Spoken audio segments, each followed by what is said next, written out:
time to tune in. Now another sports center, it's a movement. So next team we're going to take and cover, we're going to take it over to the AFC North.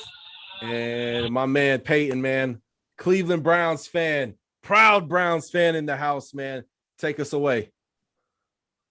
I really like what the Browns did in this year's draft. I think that they addressed all of the biggest needs that they had going into the offseason in the free agency and in the draft. And also for the first time in my entire life, the Browns had the luxury to draft for depth.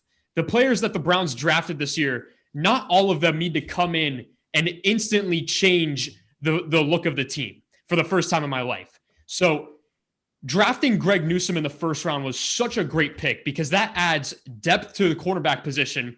You're getting Greedy Williams back from injury. You just signed Troy Hill. You already have Denzel Ward, who's one of the best corners in the league. And now you're getting Greg Newsome, who was widely regarded as one of the best cornerback prospects in the entire draft.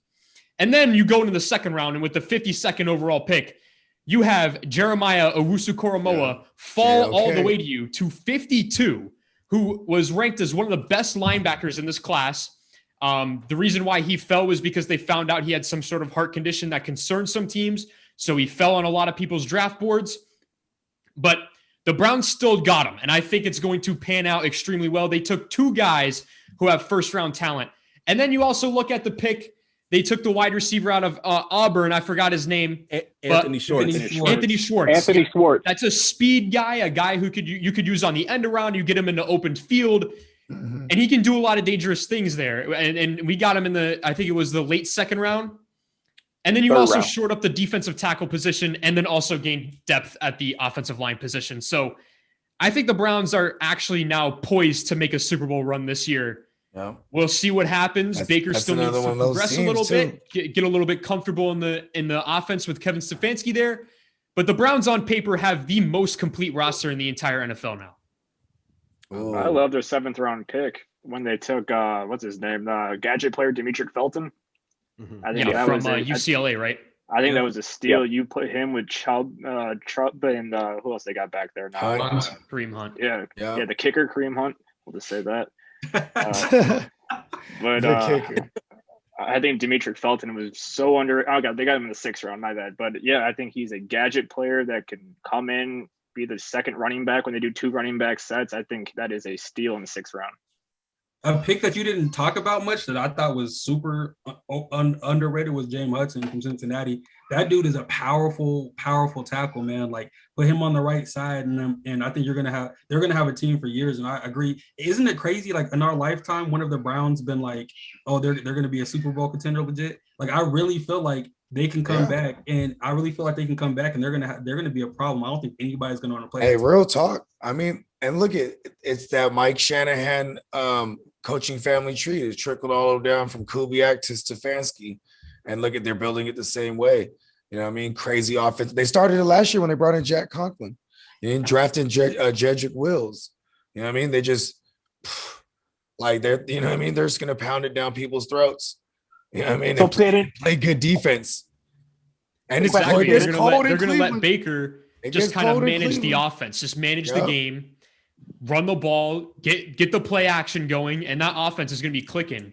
And that's exactly what we saw in the second half of the year. Last year, Baker started off a little bit rough, then he got used to the offense, and then the last 10 games, he threw 16 touchdowns. It all correlates when OBJ goes down. You take OBJ out of the equation, he plays better, apparently. So that's my question, Payton. What are y'all going to do with Odell Beckham Jr.? We're gonna keep him, and we're gonna be glad we kept him because listen, no, I think it's all a coincidence that all of a sudden everyone thinks that Baker is so much better without Odell. I don't think so. I don't think that is the truth. It was just terrible timing of Odell Beckham Jr.'s injury in week 7 when you have Baker Mayfield, who's adjusting to, by the way, his fourth different offensive system in 3 NFL years, right? And because of COVID, he didn't have an offseason. He didn't have a preseason to try to learn it. So the first half of the year, everyone on that team was getting accustomed to the new offense, the new regime. Odell goes down. And then you see a few weeks later, after they're done playing in Cleveland, that 3-game home stretch, they were playing in like monsoons. Okay. The wind was crazy. Yeah. After that, you saw the offense start clicking. And I think it was just a bad coincidence. It was just bad timing for Odell's injury. I think that you see now Baker can do it without Odell. And you saw how good the offense was last year. We all saw it, right? And now you're going to add a dynamic playmaker like Odell Beckham Jr. to an already stacked offense. Yeah. I don't see why you would want to trade a guy like that. So I don't think that they're going to actively look to move Odell, but I think with the acquisition of Anthony Schwartz in the draft, I think they will be more willing to entertain offers for him, but I don't think they're looking to actively offload him. I think Andrew Berry, you guys' new GM, he's a brilliant young GM, and I think what he's been able to accomplish last season and just the moves he's made in free agency and the picks this year, I think he's setting up Cleveland for long-term success. The biggest question in this entire formula is going to be, what is Baker Mayfield going to do this year? Is he going to continue to build on where he finished off last year? And if he does, I think Cleveland will be set for a long, long time. Like you said, I almost think their free agency haul is better than their entire draft. Ooh. Hey, yeah, I mean, we got John Johnson at safety. Yeah. That was a great pickup. We got Troy Hill at cornerback. Then we got Jadeveon Clowney. They're gonna have him play nickel, and that's gonna be bad because he used to give up booty playing nickel. I remember in fantasy, I'd always start receivers against Troy Hill. I mean, like he's the one weak spot on the Rams. I mean, look, but he doesn't even have to. He's gonna be a rotational. He's gonna be a rotational guy, though. We have depth at that position. Yeah. So, if he's playing bad, we could just replace him with Greedy Williams or any of the other cornerbacks we have. You know what I mean? Greg Newsome can come in. For real though.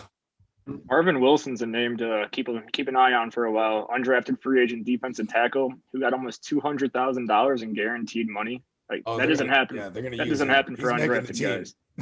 Yeah, they were. He making the squad for that money. Yeah. Time to tune in. Now another Sports Center. It's a movement.